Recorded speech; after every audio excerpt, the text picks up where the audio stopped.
Hi, my name is Caleb. I'm the FBO manager here at Central Wisconsin Aviation in Mosinee. I'm here today to take you on a tour around a Cessna Skyhawk, which is one of the planes we use for flight training here. Behind me, this is the aircraft we're talking about. It's a single engine, runs on basically glorified gasoline, and it's in the book you're reading about. Well, it's very similar to the airplane that's in the book that you're reading in class with Mrs. Mantic today. Walking around, you can see some of the stuff that I'm sure they talk about in the book. They have these surfaces here that are called ailerons. They have one set on each wing. These rotate up and down, and they are what roll the airplane.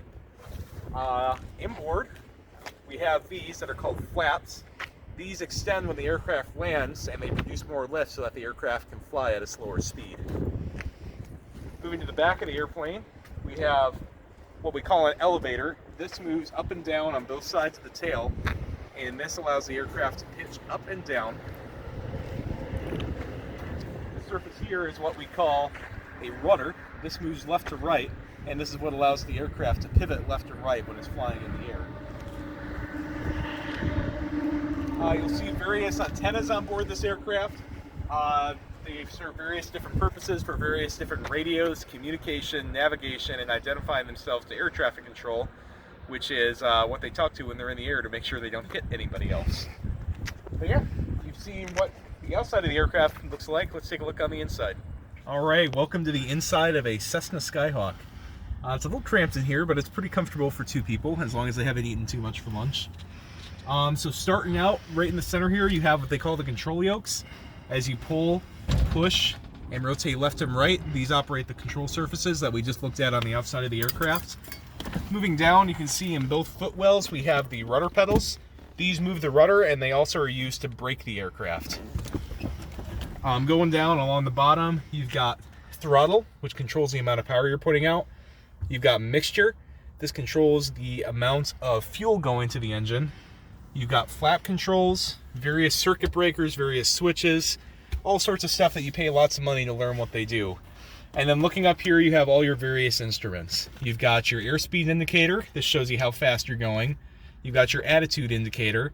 This is what shows you where the aircraft is positioned and where the aircraft is pointing as you pitch, yaw, and roll. This is your altimeter. This indicates how high you are off the ground. This is a navigation instrument that's used to show what direction you're heading in and where you are in relation to whatever you're trying to navigate to. This shows you how fast you're climbing and descending. It's called a vertical speed indicator. This is your compass, which is also doubled by a magnetic compass that sits up here. This is your churn coordinator, which shows you how steep you're churning. And then over here, we've got various navigation equipment. We've got radio equipment, we've got a GPS, we've got a radio stack, and a transponder, which allows air traffic control to identify you. And if we turn on our battery switch and our master avionics power, you can see that some stuff comes to life here. You can see radios, you can see this is a Garmin GPS, and then down here, this is what we call our transponder, like I told you before. And then we also have a backup GPS over on this side. But yeah, this is very similar to what you see in the book that you're reading in class currently.